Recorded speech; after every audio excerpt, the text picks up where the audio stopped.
في الرياضية لمتعامل القطاع بريد الجزائر.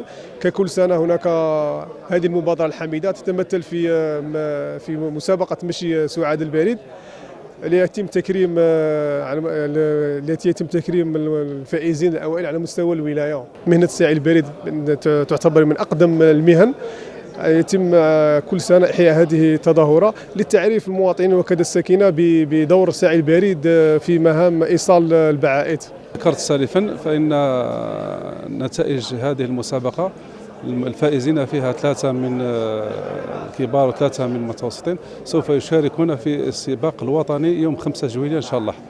بالمناسبة هذه من سوف يتوج الفائز سوف تكون له جائزة معتبرة، وكذلك أنه خلال سنة 2022 كان الفائز على مستوى الوطني من ويس بشار، حيث توج بسيارة من نوع سامبول